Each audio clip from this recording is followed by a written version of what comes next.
So Augusta's official kit information just dropped and I was absolutely blown away because if you take a look at this part right here, it says that when casting Resonance Liberation Sublime as the Sun, Augusta generates the Ruler's Realm and enters the Sworn Allegiance state for 7 seconds.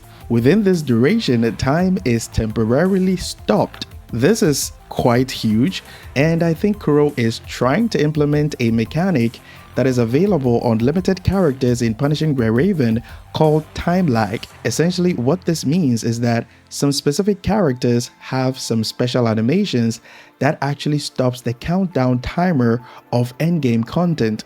So that means that when you cast that particular ability, it continues to do damage multiple times while the countdown timer is paused. This actually increases the character's damage per second quite significantly and allow them to clear endgame content within a very short amount of time. Now, what does this mean for Augusta?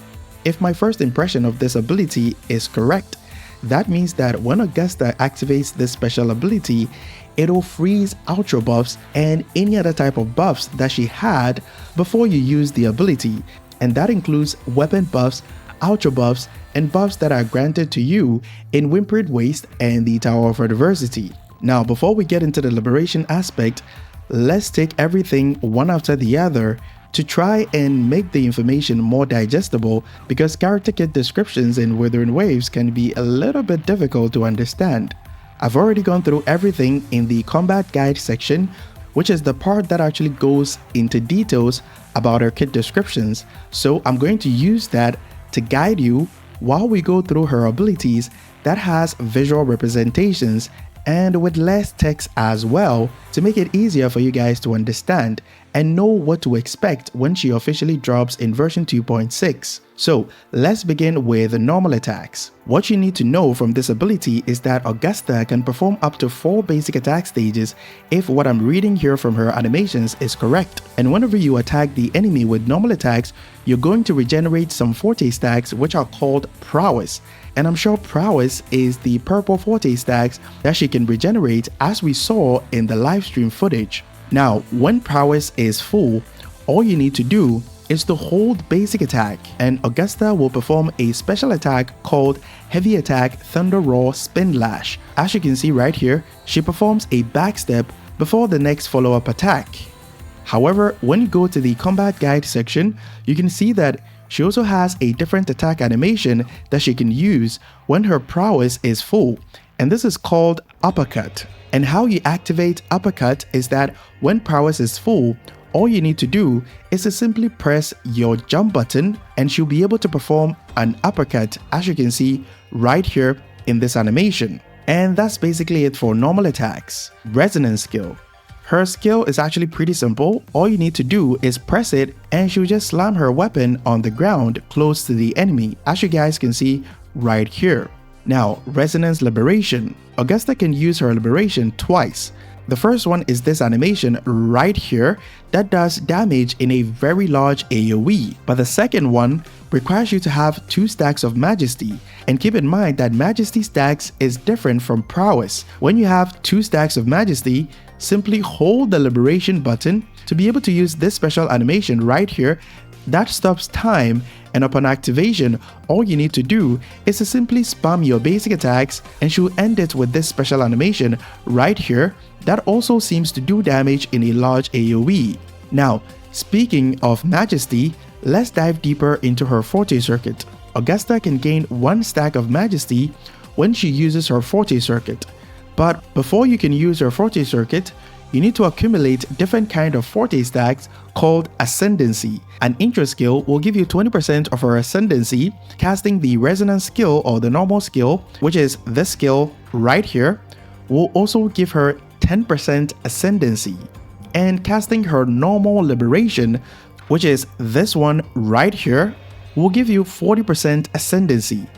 Now, if we sum up everything together, that means that Augusta can accumulate up to 70% Ascendancy stacks, but that is still not enough for her to use her Forte Circuit because the amount of Ascendancy stacks that she can regenerate was provided in percentages, meaning that you need to get up to 100% Ascendancy stacks before you can use her Forte Circuit. This bar says ascendancy is obtained when normal attacks deal damage. And by normal attacks, that means that damage from her special heavy attacks, including the sweep attack and the uppercut, can actually help regenerate the remaining 30% of ascendancy stacks that she needs to use her Forte circuit. The specific combo that you need to use to be able to regenerate 100% ascendancy stacks will be provided in her dedicated guide video, so be sure to look forward to it. But for now, let's see what her Forte circuit actually does. When you have full ascendancy stacks, all you need to do is to press your resonance skill to summon the Griffin. Pressing your resonance skill again will allow Augusta to release an energy pulse in midair similar to the sun, and then pressing your skill button again will allow her to plunge on the ground and do damage to the enemy. And that basically sums up how Augusta is actually played. Her intro skill is nothing special, it just does damage and it doesn't have any special scaling. However, her outro skill is pretty interesting. The next resonator switched onto the field will gain the following effect, which end immediately if this resonator is switched out. Gain 15% damage amplification for all attributes. This buff is actually pretty insane and is very similar to the damage amplification outro buff of Arena and Shorekeeper. This means that Augusta can literally be paired with any other damage dealer in case you don't have the other damage dealer's best in slot sub DPS buffer. Basically, all I'm trying to say is that Augusta will work with anyone as long as the main damage dealer does not depend on negative status effects to do damage. Now, there's another part of her outro skill, and it says that casting outro skill grants 1 stack of Majesty and 1 stack of Crown of Whales to Augusta.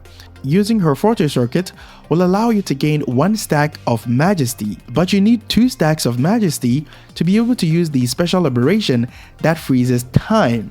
So, where you're going to get the additional stack of Majesty is through this outro skill right here. But this outro skill actually has a bit of a problem. You can see that the effects of her outro skill ends immediately if they are switched out. That means that if you outro from Augusta to another character like Shorekeeper, for example, you'll be stuck on Shorekeeper until Shorekeeper can fully regenerate her concerto energy to outro to another character within 14 seconds. If you fail to outro within 14 seconds, or if you swap to another character by accident, Augusta will not be able to obtain the 1 stack of Majesty that adds up to the other stack of Majesty that you can get from her Forte circuit to use her special liberation that stops time. So be sure to keep that in mind. Now, if you take a look at this part right here also, it says that Augusta will be able to gain 1 stack of Crown of Whales. Crown of Whales is simply a 15% electro damage bonus that Augusta can get in addition to the Majesty stacks if you manage to outro with the character that receives Augusta's outro skill within 14 seconds. Now, that leaves us with their inherent skills or passives. The first one says when Augusta deals damage, she gains a shield equal to 2.5% plus 350% of her max HP for 5 seconds, triggered once every 0.5 seconds, and this effect is unstackable. This part right here that says this effect is unstackable is the problem, because the Sonata effect that is most likely made for Augusta to synergize with this passive buffs attack, meaning that Augusta skill of attack, and the fact that this shield skills of HP makes it a problem. So this shield here will be very small and mainly used to activate buffs on her signature weapon and her Echo Sonata effect. For the second inherent skill, when Augusta is out of combat for more than 4 seconds, she gains the following effect, which can be triggered once every 4 seconds. If Majesty is less than 1 stack, restore 1 stack and fully restore Crown of Whales, which is the 15% electro damage bonus. Now, this inherent skill right here seems to be very similar to her outro skill that also gives you 1 stack of Crown of Whales and 1 stack of Majesty, but they are not the same. If you really think about it, Augusta's team will still be in combat even if she's not the active character on the field. So during your tower runs and Whimpering Waste, this inherent skill right here will not take effect, but rather is the outro skill that you will mostly depend on to generate one stack of Majesty, in addition to the Majesty stack that you can get from using the Griffin attack or the Fortress circuit before you can use her special liberation to stop time and do damage. But that sounds like this inherent skill right here is useless. Well, it's not. This inherent skill here is actually made for overworld exploration where you're not actively engaged in combat. Because if you're not actively engaged in combat, it'll be difficult to always use her outer skill to recover that one stack of Majesty, which is where this inherent skill kicks in to make your exploration much more easier in terms of clearing out overworld enemies. And that pretty much simplifies everything about Augusta's official kit information. For her teams, her damage sources are heavily focused on heavy attack damage, so that means everyone can play main DPS Augusta because of Mortefi, who has an outro skill that amplifies heavy attack damage by 38%. The last member of the team can be Showkeeper, but if you don't have Showkeeper, Verena will do just fine. Alternatively, you can play Yinlin, Showkeeper, or Verena with Augusta. For Yinlin, if she's at S0 and you have her signature weapon at R1, your team's overall damage is not going to be as high as Mortefi if he's S6, because S6 buffs team-wide attack by 20%. It's even much better if you have Cadenza. I've been playing this game for so long and I don't even have one copy of Cadenza. So if you have an R5 Cadenza, Mortefi can outro quickly, which can make Augusta do more damage even more faster. This team will be for those that prefer double DPS playstyles where both DPS including Augusta and Frolova has something to contribute that can significantly improve the entire team's damage output. I want you to think of Shagliao as Augusta, by the way. So Frolova has an outro skill that amplifies heavy attack damage by 25%. And since Frolova does not depend on resonance energy to be able to use her liberation, she can consistently give outro skills to Augusta. And when you're done doing damage with Augusta, you swap to Cantarella, and Cantarella will be able to proc more Echo skill cast for Hecate to do more damage, and then you intro to Frolova and start the cycle once again. Overall, I'm really impressed and absolutely blown away by the fact that they actually made a character that can stop time, not just stagnation, because stagnation is where the enemy slows down, and this time stop makes her the fastest DPS in the game, meaning that Augusta's damage potential is absolutely insane, but at least it's low accurate as the Ephor or leader of Septimont, so she needs to be quite strong. That's all for the breakdown and simplification of Augusta's official kit release.